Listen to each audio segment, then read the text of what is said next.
Gamba nti musajja kiti kya muwogo gy'okikasuka gye kirandira naye munnabuddu bw'ava ewaabwe n'ajja ku kibuga osigala omumanyi nti munnabuddu.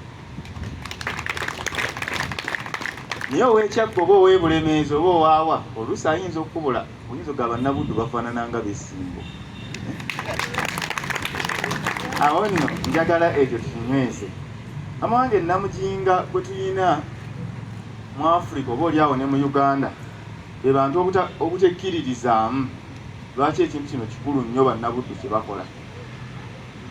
Era kino kireeseewo ebizibu bingi omuli n'obwannakyemalira. Bw'onoonyeza bannakyemalira abasinga obungi abeera buli muntu ayagala amuggyewo kuba alowooza tasobola kutambula bonna n'abeera muwanguzi. Kirayi mu nsi za Africa nnyingi nnyo. Ne juice twalabye Chad wano ng'abadde agenda okuvuganya omukulembeze w'eggwanga nga baakoze eki? Bamuse sabbiiti eno.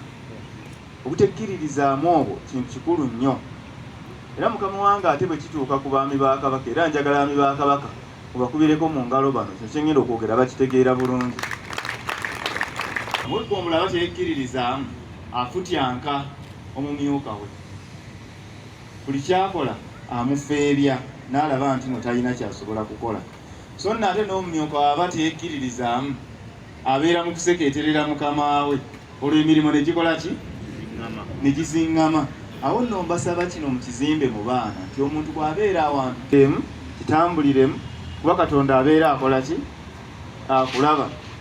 Kodomi wange abadde ayogera omwaka gwe yatandikiramu okukola mu Bank of Uganda n'agamba nti wabwe nazaalibwa so bwe nali sinnazaalibwa naye ndi minisita wa Kabaka era sikola kisikukuluma olwekyo kkiriza ky'olimu ate era okole ki? Okitambuliremu ate tukiteeke ne mu baana baffe emiti emito. Mukama wange olwaleero waliwo ebintu ebyogeddwako abaami ba Kabaka saba onzikirize mbikooneko mu bufunze. Kimu ku byo boogedde ku lusiisira lw'ebyobulamu ate era mmanyi bulungi si bano bokka naye abaami batera okulusaba. Njagala kusobola kwebaza Katikkiro. Si kyangu nnyo buli mwaka buli ggombolola okufuna oluwalo ate nga mu ssente ezikuŋŋaanyizibwa kuliko n'ez'okuzimba amalwaliro ng'eri e Buddu n'amala n'emirimu emirala okutambula. Naye Katikkiro yatukoledde ekyenjawulo bannange bannabuddu. Omwami ow'eggombolola akutwala n'akuwa akapapula era nsubira mwami Adamu papula obwatuse dda baami baggombola. Oba tokulu Adamu akapapula ako bw'akakuwa ogenda wali ku ddwaliro lyaffe eritambula n'ofuna obujjanjabi bwa bwereere bwe yazze mu luwalo. Olwaleero wabeera nti lwabenge yazze nga mutuba mukaaga katwe tazze si lwabwe era bagenda wali tebajja bba nti oba olaba obupapula tubuwa waggombolola kati weggombola abantu abalina obwetaavu n'abawa akapapula ako n'agenda n'afuna obujjanjabi ku bwereere n'amala n'addayo. Era ndowooza adde teruzze lwabenge naye lutuuse kuba abeerwabenge be bali wano. Naawe olina kootaddeyo ate naawe olina ky'oddisiddwa. Awo wabi bannange abasigaddeyo bagende mu ddwaliro Kabaka. Olwekyo naye kyetutujja okubategeeza kuko niyo neekola lunaku lumu era bw'ogamba nti akangitwale lwendirwala lw'olidde ate kuko nijja kubeera ndala n'ennamba eziribaako ziriba ndala.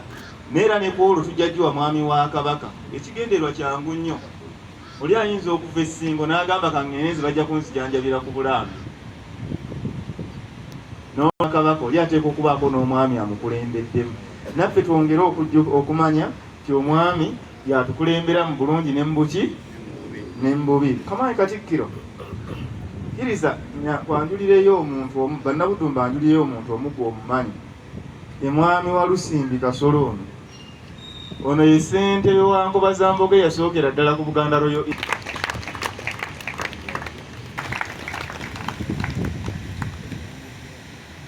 ggombolola z'Obwakabaka zonna nga bwe zaakola mu luwalo lwaffe omwaka oguwedde.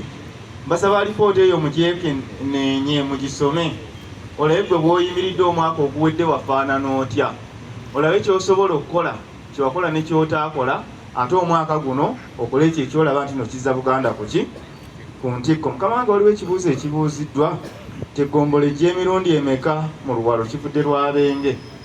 Gombola esobola okujja emirundi gyonna gy'esobola mu luwalo omwaka kasita emala okujja ogw'essalira esobola okwongerako. ekyokulabirako omwaka oguwedde gombola ya Ssaabagabo Lufuka yajja mu Luwalo emirundi 7 omwaka gumu. Abakungula emmwanyi mu Meeyi tekibagaana mu Meeyi okulemberamu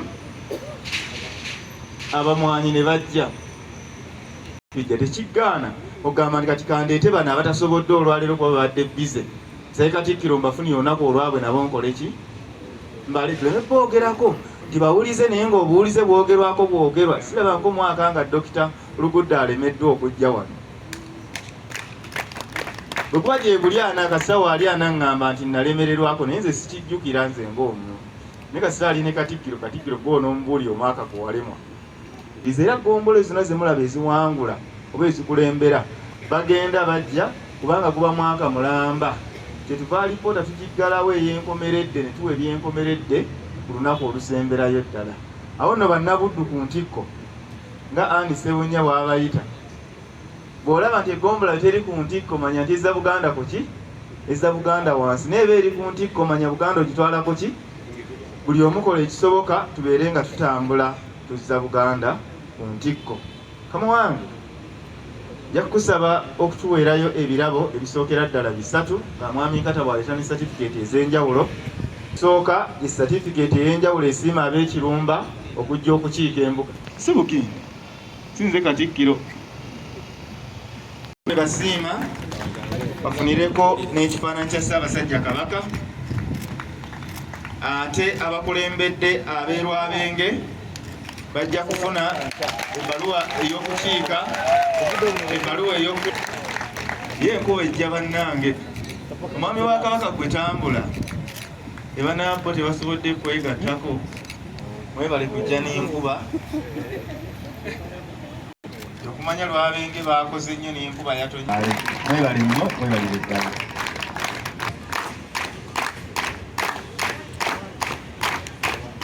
Minisita wa gavumenti ez'Ebitundu okulambula kwa Ssaabasajja Kabaka ate era minisita avunaanyizibwa Kabaka Honorable Christine Nandagire Ndiwalana MP wa Komansimbi North Owekitiibwa Swipe Wanika Sister Rosemary Nangendo Abdulatif ono manager wa Ham Enterprise ab'emiruka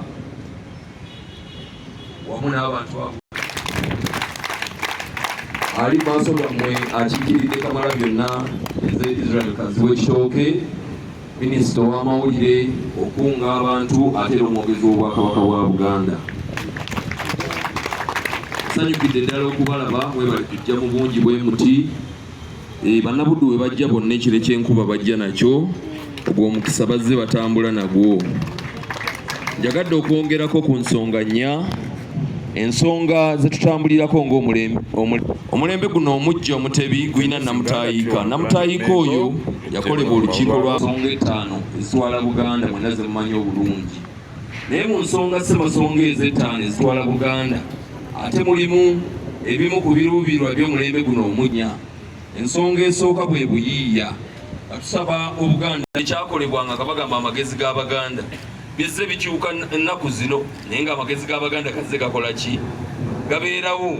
Bannabuddu tubamanyi mukoma g'embugo. Buli kyalo kyonna ng'okutte ku luguudo olugenda e Buddu kiina kye kikola. Nja kusaba ba Majestic Brands mukole kye mulina okukola. Buli kyalo kyonna ng'okutte ku luguudo olugenda e Buddu kiina kye kikola. Waliwo otuuka nga bo bakolawo butebe abamanyiwo mwekubire mu ngalo. Waliwo awamu nga bo bakolawo ngoma si empambire. Waliwo awalala nga bo balimi ba butiko ojja kisanga Buddu wokka. Bwe weeyongerayo eri maaso waliwo abagonja myaka n'ebisiibo bwe biri. Bw'otuuka wali embizinnya wewokka we bafumba ebinyeebwa nga birina akawoowo. Baba Buddu babikola ki? Babimanyi. Awo nno tubasaba mubeere n'obuyiiya. Ebyo bizze bikolebwa bajjajjaffe emyaka n'ebisiibo. Naye ka tulina okwongerako. Tulina okukola n'amaanyi okulaba ng'obuyiiya buno mulembe guno omutebi busobola okweyongerako. Osobola okubala amangu, nsobola genda budda wa ne nzifuna. Awo nno ky'oba olaba nti tukoze emikago mingi nnyo n'ebibiina ebikwatibwako ku by'emmwanyi. obwerufu buno yempi nayo. Obwerufu buno busobola okutandikira mu maka gaffe ge tubeeramu. Headmaster amuwa akawandiiso n'amugamba nti genda osabe 50,000 ez'okulambula. Maama bw'atuuka ewaka n'ayongeramu 2,000 n'agamba nti asabye 2,000 kukula lino lyeriko. Ate era omuntu akola n'okwagala takoolwa, omuntu akola n'okwagala tatya nkuba, omuntu akola n'okwagala tatya musana. Ebyo bw'onoobikwata tujja kulabanga eyokukola n'obunyiikivu. Tewali ggwangu ekyali yakusatu mu disitulikiti ezo eziri obubi ennyo. Obulwadde obwo bwamukenenya busensedde nnyo eyo. Naye njagala okubategeeza mukenenya takwata muntu nga teweesaliddeewo. Sirimu tajja kuva eri nga nsi byakulume. Weeteesa wekka n'ogamba kino kye ŋŋenda okukola. Era nze bwe nali nkula kitange yaŋŋambanga ekintu kimu, tukolijjamu empale nga togenda kufuka. Nammwe mbategeeza nti konoogenda okulima nga tolina magetisi. Kulira engoma z'ennungi kifo ky'okubeera ng'ogenda mu mabbala okubeera ng'onoonyayo ki. Bano bamalaaya abambala enkunamiro. Buli musajja yenna twagala abeere ng'atunuulira mukyala we. Buli mukyala yenna abeere ng'atunuulira ndi mwami we. Tulabe nga tukendeeza ku HIV omungi ennyo ayeeyongedde wano mu Buganda naddala mu Buddu, e Kalungu ne Bukomansimbi. Ate era Bukomansimbi balina omukisa nti nze ndi dokita. Buli wembeera nga gyendi ne mu kyaki oba nga matwadde health medical camp ntera nnyo okuba health education talks. N'olwekyo mubeere era nga mwongera okubeera nga mwegendereza okulaba. Then ekirala tuli eno mu wiiki eya Women's Day. Ffe abakyala tulina olunaku olwaffe lwe tubeera ng'abaami be batufumbira ku mmere be batunaazaako ne ku 5 mu wiiki eno nga 8 Maaci. Abakyala mwenna mbakubiriza okubeera nga mwongera okwagala abaami bammwe. Okuva edda n'edda abakyala oluusi bakolanga embaliga ne bazaala abaana ebbali. Kino ekyokugamba nti no DNA ebeere nga abaana nga babakebera DNA tekyakatandika butandisi. Naye luli waabeerangawo okwalula abaana nga balaba akalira that's the umbilical cord, ekundi lye basalako kapiisa ako kasobola okudda waggulu nga bataddemu amazzi mu kibbo oba nga kasobola okubira ne kasigalayo. Kati nga kwabyo ebiri waliwo ke balondako ne bagamba nti ono omwana si weewaka oba ono wa muki wa mu nnyumba yalinga DNA yaffe eya Buganda. Naye kakati bakitegeeza nti abakyala bavudde dda nga abamu si beesigwa. Abakyala mubeere beesigwa ate era kiddeko okusaidi y'abaami nga Katikkiro adde agamba ku bakyala. Omukyala oyinza okubeera nga gwalina essente ewaka okusinga ku mwami. Kati nze omwami wange kibuuka era naye akimanyi bwe mbeera nga ngenza okugula engoye ezange naye mugulira amasuuti. Bw'ogenda okugula engatto naye n'omugulira engatto. Kakati gwe bw'obeeraawo n'ogamba mukasita ekisajja tekyefaako kyekimanyi awo ojja kusemba nakyo. Abakyala tubeere nga twagala nnyo abaami baffe buli kwofunawo nga n'omwami okola ki. Ne bw'obeera ng'ogenze mu restaurant n'olya mubayita ba bebi beera ng'omulowooza ku bebi w'oyo. Buli w'obeera ng'oba ofunyeyo kakulya naye mutwalireko tulabe nga abaami baffe banyirira tusobole okwongera okubaagala. Ate era n'abaami nabo bongere okubeera nga baagala bakyala. Abakyala abasinga obungi olwo olunaku olwabimenizidde mulufuula ekizibu n'olwana n'olaga omusajja nti olina nnyo amaanyi. Abamu muyingira n'ekiro kubanga omukyala w'obuvunaanyizibwa wandivudde ku mulimu essaawa entuufu ziba 11 obeera olina kutambula n'okola ki n'odda buzzi waka. Naye abasinga obungi olwo olunaku mulufuula lwa jjoogo si lwakulaga maanyi wabula lwakulaga obuvunaanyizibwa omukyala bw'otadde mu ggwanga. Amanya yenze Dr. Luwalo na Christine MP Komansimbi. okese balamusizza mwenna abazaana abassaabasajja Kabaka. Erinnya yenze Sekyanzi Abdullatif ndi mwana enzaalwa y'e Kalungu. Olwabenge tuba 21 olwaleero nzizeeko wano ku Bulange okubeera nga mperekerako abantu bange abatuuze b'e Lwabenge abazze okuwaayo oluwalo lwabwe era tuwaddeyo oluwalo lwaffe olwaleero lubadde luzito ddala. Tweyama okubeera nga tusigala nga tugenda mu maaso okujjumbira ensonga z'Obwakabaka zonna ez'enkulaakulanya. Twebaza nnyo Ssaabasajja olwa pulogulaamu yaffe ey'emmwanyi terimba kituyambye nnyo okukulaakulanya bannalwabenge abaali bannyombe mu lwaleero buli omu ayina akasente kaafuna okuva mu mmwanyi erimu bamulwabenge. Tuli mu mativu nnyo n'enkola za Ssaabasajja zonna era tujja genda mu maaso n'okubeera nga tuziwagira okulaba nti zigeyongera okunyiikira mu bantu ba Buganda. Neyanziza nnyo, neyanziza.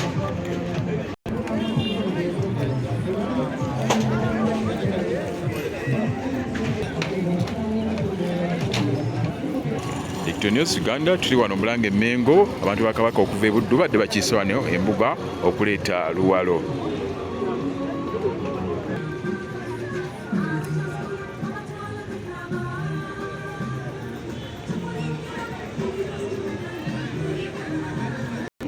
Sewo nze Segirinnya Edward omwami wa Kabaka amukulemberako eggombolola mu kuba 15 Kirumba. Eggombolola eyo esangibwa Buddu. Eggombolola eyo eyimiriddewo nnyo ku bulimi olw'okuba nti ggombolola ya kyalo. Tulima emmwanyi, tulima ensugu, tulima buli mmere yonna eyetaagisa okulima, ate era tulibako mazzi. N'abalunzi tusala amagezi olw'okuba nti eggombolola ya kyalo tetulina nnyo ttale naye atulunda mu nnunda ennyangu ey'ewaka okuyisiza ebisolo byaffe ewaka. Era olaba abaami ba Kabaka abali wano abasajja be nti ddala balabikira nti balimi ba mmwanyi. Tusinziira ku mmwanyi ezo n'embugo ze tukomaga e Buddu ne tutunda te ebigunjula abaana b'eggwanga. Kati biki ebisinzo eyo mu ggomba gye mukulembera ya Kabaka ebisinga okubeeramu ebizibuzibu? Ebizibu ebisinga okubeeramu ewaffe akawuka k'emmwanyi olwa tuli balimi, akawuka k'emmwanyi katusoomooza nnyo n'ekirwadde kye baakazaako erya kiwotoka ekikaza ebitooke byaffe. Waliwo akawuka akakaza enkonge n'akalya obutabi, so singa ekitongole ky'ebyobulimi kiba kituyambyeko ne kitukwasaako okutufunira ku ddagala lisobola okulwanyisa ekirwadde ekyo, Buddu tujja kudda ku ntikko kuba ffe tugamba nti Buganda ku ntikko nga Buddu yeekulembedde. Nyase musajja wa Kabaka. Amannya Fred Sebudde Kasule, nsangibwa ku kyalo Lutoma Kitooke Kirumba. Ndi musajja mulimi wa mmwanyi n'ebibira mwenzija akasente akaweerera abaana paka ku yunivasite. Omwaka oguwedde natikkira yunivasite ya Kabaka na guno ngenda kutikkira mu gw'omukaaga liweerera abaana ebijjaawo. Ekitiibwa akubiza abavubuka okubeera nga bongera okwenyigira mu by'obulimi okukola ennyo ekyo mu kiteeseteese mutya mu kitundu kyammwe mu baana?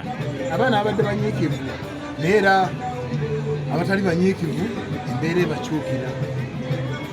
Abanga embeera zaabwe zikyuka, bakwatibwa, babonyaabonyezebwa, bassibwa. Naye abaana abamu abalina ku mpisa tebajja kituukako n'abasomi. Obimanyi otusinga. Okesebo? Erinnya lyange nze Sekamanya Patrick era nga nange ndi mukwano gwa Kirumba eno nze wano olwaleero. Tuli mu disitulikiti y'emu eyaffe eya Kyotera wadde nga nze nsinziira mu ggombolola y'e Kabira. Nteekeddeko mikwano gyange kubanga kinkakatako ng'omukulembeze. Naye kirowoozo kyange nange kyensaba okuyisaawo kukubiriza abavubuka twongere okwagala Ssaabasajja kubanga tewali kubuusabuusa.